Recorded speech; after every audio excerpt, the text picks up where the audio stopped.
As a busy working single mom, I am always looking for tips on time management, productivity, and how to balance all of the to dos.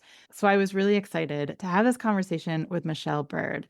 Michelle specializes in helping working moms with productivity hacks, time blocking, organizational systems, time management tools, and all the things. So I'm excited to dive in. We're going to talk about how to infuse productivity into your busy day and how to infuse some joy into your busy day. Also, incredibly important. Michelle has a particular interest in supporting Christian working moms. So, if that describes you, go and check out her podcast, The Busy Vibrant Mom. All right, here's today's episode. Welcome to Single Parenting with Connection, Not Perfection, the podcast that honors your messy reality. It's the support you crave without the usual emotional landmines. I'm your host, Dr. Gila, and I promise I will never tell you to just tag your partner in. Before we start, quick reminder. While I am a licensed psychologist and a certified coach, this podcast is not coaching and it's not therapy, and it's not a replacement for medical or psychological advice. It is for educational and informational purposes only. All right, let's dive in. Welcome, Michelle. It's so good to have you here. Thanks. It's great to be here. Yeah, so productivity is not something that I can help people with as much as parenting. So I appreciate having you here. I know that a lot of single parents feel pretty overwhelmed a lot of the time with everything that there is to do and only two hands to do it with. So I would love to hear, do you have like top tips for inserting productivity into your overwhelmed life? Oh, I love that. Yeah, I help lots of overwhelmed moms. There's Mm, so many times where it's just so hard, just in general, with two parents. Like, yeah. I applaud single parents. They do Yeah. so much work. Yeah, it can be a lot for sure. Yeah. So, do you have tips that would apply when you don't have that other person to kind of share responsibilities with or tag in when things get hard? Yes, so many. But we'll Awesome. start with just a few that might be helpful. Yeah. So, what really helps is to have a kind of a structure and a rhythm that fits your family. So Mm, this is not a rhythm that your friend has. This is not a template that somebody else has, but this is a rhythm that fits your family and mhm, a basic structure. Now, mhm. this can be blocks that you have, like time blocking in your day. This can be kind of a morning routine, a midday routine, an after school routine, and kind of an evening routine, but you have kind of a basic structure and a rhythm that you're Mhm, kind of flowing through your day. I think that mhm. helps our brains as well as our kids, right? Yeah, yeah. I remember during COVID, during the beginning in the shutdown, and I remember this one day where I was like, if one more person tells me that I just need a consistent schedule for my kid, I am going to scream. Like, they don't know my kid, first of all, right? And so I want to name that. I think there is some messaging out there that structure is good, right? And I just want to say that the type of structure and degree of structure that works for your kid or for your brain, right? You as the parent is going to vary. In my experience, it varies. So some people need more of like a fixed, like every hour is planned out. And some people need more of, I love that you used the word rhythm because in that COVID experience for me, I ultimately came to the realization that what worked for us was having a rhythm, not a schedule. And it feels very different to me, but I'm curious, like, from your perspective, like, what do you, when you say rhythm, can you help listeners understand, like, what might that look like? What does that mean? That's a great question. So yeah, it's kind of think of a structure as like a scaffolding. Your rhythm Mm, is how you're kind of moving through your day. mhm, Um, you want your structure and things to be flexible, to have some margin built into your day. But the rhythm is kind of how you move through your day. So, like my family, I have three kiddos and my husband. And so, my husband and two of our kids are introverts. So it mm, means, and myself and one of our kids are extroverts. So it means that our capacity for social events is a lot higher. Yeah. Their capacity is a lot lower. So I Mhm. have to know and build that into our rhythm of like, I can't take on too many activities or too many Mhm. things because it pulls too much energy from them. Yeah. And to know like over the weekend, they need to recharge.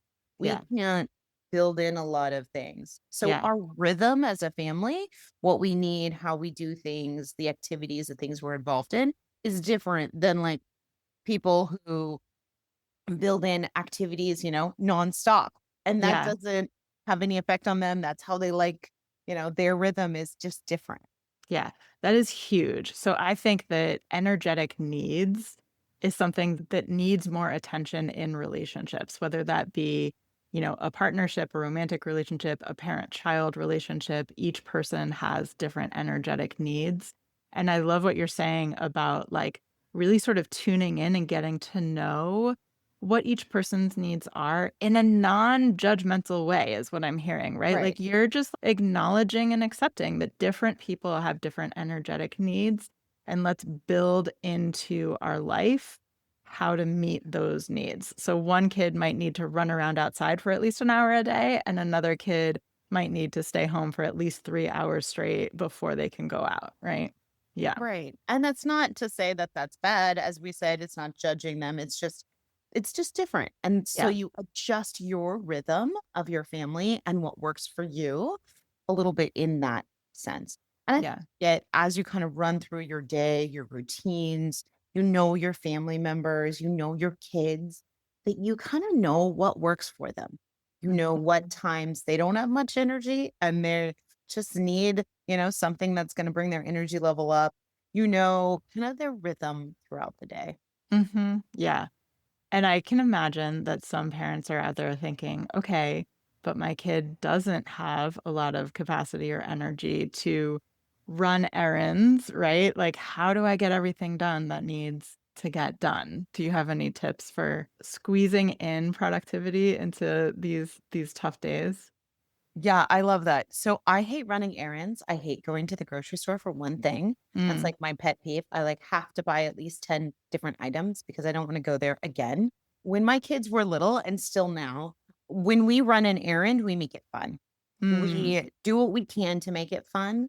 I also run errands when I'm already out. So I batch errands a lot, and that can be really helpful for productivity mhm, to just do something while you're out. So on the way to pick them up from school, maybe you're running by CVS or you're doing an errand that doesn't require refrigeration. And then maybe on the way back, you stop at the store yeah, on the way back. yeah, Or also, I love that Amazon delivers, Costco delivers, Safeway delivers, Target delivers, that you can get a lot of stuff just delivered. And mhm, sometimes that is worth the extra money because yeah, you save time, you save your energy and your sanity. And yeah, sometimes that's just worth it. So yeah. I think don't know. through like how you Yeah. can do things. I don't know how our parents did it before all of these delivery services. It is so helpful. Yeah. Yeah. When my kids were littler, now they're 15, 13, he's almost 14, and 12. And so when Mm, they were little, I was a stay-at-home mom and there wasn't as many delivery service stuff. So we mm, just went and did stuff during the day. mhm. And, we just made it fun. Yeah. We would stop somewhere and get a snack. We'd bring snacks with us. We would go to Costco, and when I was checking my list, they'd eat snacks and watch the forklift guys in the back. The forklift guys would do tricks for them. So, Mhm, we just kinda made each thing fun, and mhm. that was an easy way that we could get through it. Now that they're older, when we go and run errands, they have jobs like, okay, go get this and this and this and come back to the cart, or go get Yeah, these things, or we have to make this really quick trip. Let's see if we can do it in 10 minutes. yeah. And I'm hearing snacks were key. Snack. You gotta have snacks. The answer's always snacks. Yeah. I do wanna say, this is also a place where I think getting to know your and your kids' sort of energetic needs is helpful because I imagine that for some people, batching chores, batching errands is helpful because you, like, get it all done, but for other people, batching might be overwhelming, right? It might be too much to do 3 errands at once, and certainly for kids, I think sometimes it's, 1 errand is enough, right? Once we get to 2 or 3, for some kids, that might push it. So getting Yeah, to know and I that. think it Yeah. depends on the errands that you're doing too. Yeah, yeah, Some errands take a lot more energy than others. yeah. Some are like a quick in and out trip, and Mhm. some are, an hour in the store, whatever Yeah, store you might be in. So, yeah, and different times during the day, we have different energy, right? So, like right after school, where they've been at school all day long, perhaps is not the best time to go Mhm. run like a really long errand. Mhm. Yeah, totally. And then also that capacity might change as they get older and right, like you mentioned, your kids are older now, and so what it looks like is very different, I'm sure. Right. And Yeah. that's just the rhythm of Yeah. your family. You kind of know more about, oh, okay, I can push them a little bit to run Yeah. an errand, but we can't do 5 errands. We can do like 2 10-minute errands. Yeah. Yeah. How about things around the house? Like, I feel like there's always dishes to be done, there's always laundry to be done, there's always cleaning to be done. Any tips for productivity around the house, but also, like, without feeling like you're constantly doing things around the house? Right. Not feeling like Cinderella. Like Yeah, I'm always doing a chore, yeah, right? yeah, Another speaker who I love, she talks about the idea of, what can you take off your plate? So asking, do you need to be the person who is doing this chore or can it be somebody else? And mhm, then start to either take some things off your plate to say no to things or to outsource things, or maybe mm, you delegate and have your kids do it. I think kids can do so much, but they're different ages that they can do more or less, right? And mhm, also, how much do they have on their plate? If my kids are trying to finish their homework and I'm trying to get dinner together, I often am making their lunch at the same time because mhm, food's out, they're busy studying, I'm there, cutting up things and chopping up things. So I think it's, take it, what can they take on? What are you also doing? And what can you kind of outsource? mhm. Yeah, and actually them working on homework while you're chopping things, are you near them? Because we often think of connection as requiring, sitting right near them and looking them in the eye and having this, like, intense present moment, but actually sometimes body doubling, sometimes people call it, or we like to call it parallel work, right? So, like, doing things in parallel can actually have a connecting element to it that can be nice for them to help them do what they need to do, and also for you. My son, plays guitar, and he's been practicing guitar while I do the dishes after dinner, and it makes doing the dishes so much lovelier to, like, hear the guitar, and I think having that time of day that he's always doing it helps him also that rhythm, like you talked about, helps him be able to do it. So having things that you're doing, like, in tandem, but not doing the same thing can be helpful. Yeah. And to also put some of those daily tasks like laundry or dishes or meal planning, some of those that you are doing every day, to have just a system and a built in time where you're doing that. Um, Mm, whether it's, when the kids are working on homework, I'm getting dinner together. mhm, Or when, in the morning, I like to throw in a load of laundry or whatever it might be. It's built into that morning routine, evening routine, midday routine, so that you're not trying to figure out when do I have time to do the laundry? It's mhm, built into a system. And so it naturally falls into one of your time blocks. I think mhm. is really key to getting things done too. Yeah, when you have that typical rhythm, I think it sort of reduces that mental load that you're talking about, Yes. right? Because you don't have to then plan when to do it and remember to do it, and right, it takes less executive functioning. Now And those change as your kids like age. yeah. Those rhythms are always kind of shifting. Mhm, They can be, stable for a little while, but then there could be something that kind of makes them shift. mhm. Yeah, and that models flexibility for your kids too, right? And sort Right. of adaptability to changing contexts and situations and that sort of thing. Yeah. Right. Like we found that we were eating in the kitchen and our kitchen is connected to our living room. And so we would just eat in the kitchen and watch TV. And then Mm. we found that like we weren't really connecting as much. And so Mm. we started instead of eating in the kitchen, because then we turn on the TV. We started eating in our dining room that is next to it, but there's walls and it makes Right. it just harder to if you couldn't really watch TV because there's no TV in there. So we Yeah. started eating in the dining room and we found that like we had a lot more connection in there. We had to Yeah. kind of change up our rhythm of like some nights we eat in the dining room and that could be flexible. Like Yeah. you're used to eating in the kitchen and we're gonna kinda shift things, and now we're gonna eat in the nice dining room. Yeah. Yeah. Love it. I know that you like to talk about not just how to fit productivity in your day, but also how to fit joy in your day. So now that we've talked about dishes and laundry and all that fun stuff, how do we squeeze those moments of joy into our day? Oh, such a great question. I think having a flexible schedule so that you're not overwhelmed when something happens, right? And you Mm, don't get like, "Ugh, I'm late and we have traffic and all the things." So having flexibility in your schedule and building in margin, building in extra time between what you're doing in your day, mm, um, extra time to get to school, extra time to sit in the parking lot and wait for the kids after school, mhm, extra time to get to places is super helpful mentally. And then it also allows you to kind of sprinkle in a little bit of fun. So, mm, like, maybe one day you surprise your kids if you don't have something right after school and you go do drive in or you do like ice cream or something fun. Or mhm, maybe in the morning, you don't have a meeting until a little bit later, which allows you to sit with some coffee and maybe read 5 minutes of a book or just sit and contemplate or journal, take 5-10 minutes. So, really building in that margin allows you then to sprinkle in a little bit of joy.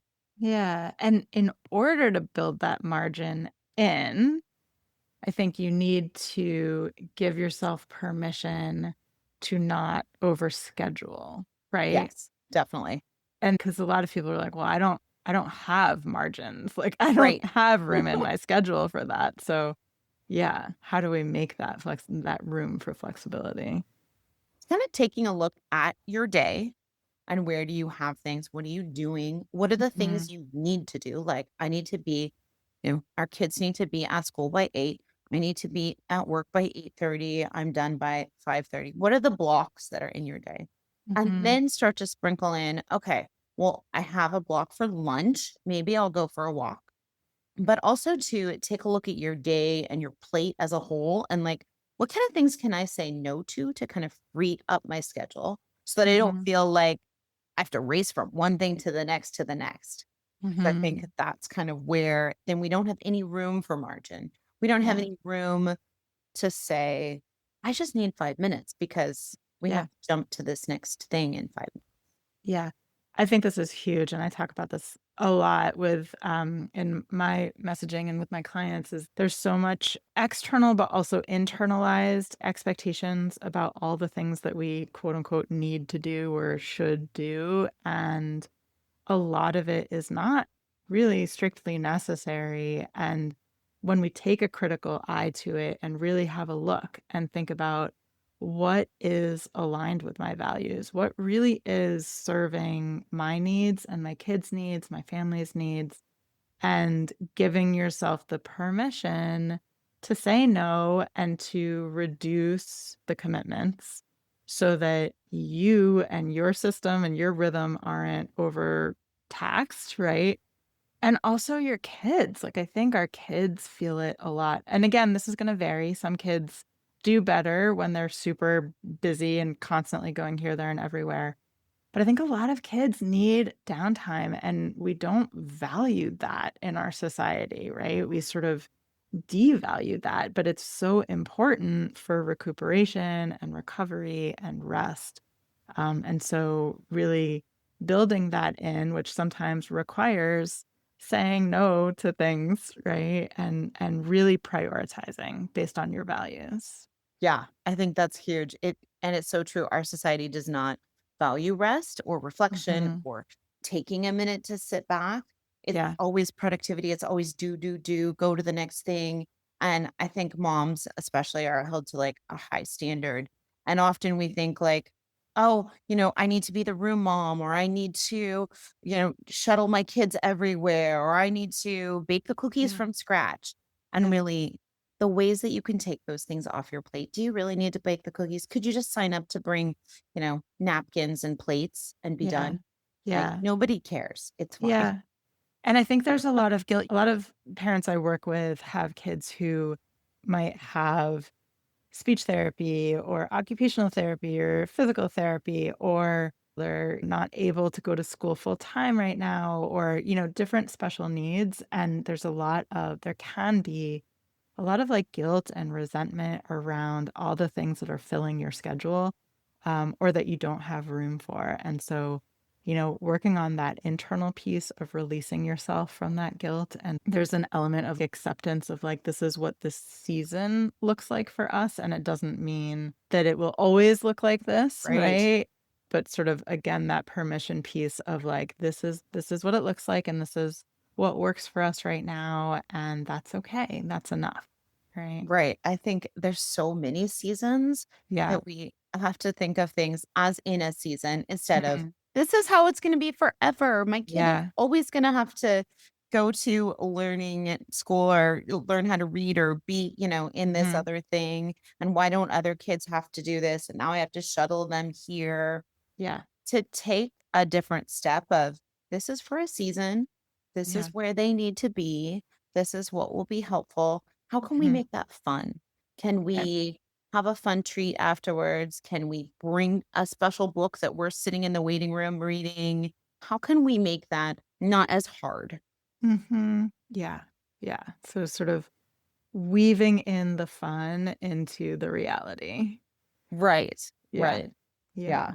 Awesome. What are those little things that we can do to make the situation that we need to do? Like, Yeah. we do need to go to school, we do need to go to work. Well, how can we make it a little bit more fun? Not as like stiff and like, okay, we have to get from here to here. Yeah. Those small moments can be so powerful. Yeah. Love it. Before we wrap up, is there any last little messages, bits of advice that you want to make sure parents hear?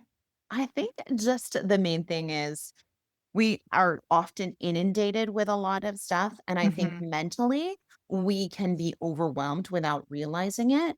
So, Mhm.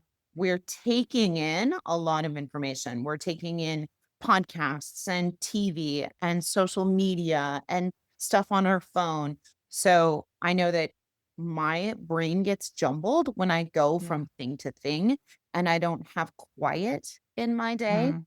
whether it be when I'm driving, or maybe I get to a spot early and I'm able to just turn everything off and just think. I think Mhm. that white space is really needed in our day. And Yeah. oftentimes we feel more stressed and more out of control when we have a lot inputting into our brain throughout the day. Yeah, I was literally just talking about this with my son last night. So I have a 30-minute drive each day in each direction. And I would have thought that I would constantly be listening to like audiobooks or podcasts or making phone calls. And sometimes I am, but I'm really finding that there is something so soothing, but also productive, dare I say, about not having anything on and letting your mind do its thing. I think it's part of why we always come up with good ideas in the shower, because we're not like inundated with external stimulation when we're in the shower. Our brains have that moment to like, oh, to sort of relax and breathe. Right. And suddenly the creativity flows and the ideas come. And it is something that I think we often lose in our very fast paced society is time to not do and to just sort of like let your mind wander. And yeah, Right. And you don't yeah, have to, even if you're very busy, you don't have to try to plan that in. You just yeah, have to realize it and turn some things off. So, yeah, like you said, in the shower, you're not listening to anything. You're just taking a moment while you're driving. You can turn everything off Yeah. and you can just drive and have a moment for your brain to just process the day and what's Yeah. happening, what you're Yeah. thinking through, what you need to do, and to have your brain just take a deep breath Exactly. Or not think about anything other than or not think about driving. anything. Just drive. Just keep yourself alive in that car. Right. Yeah.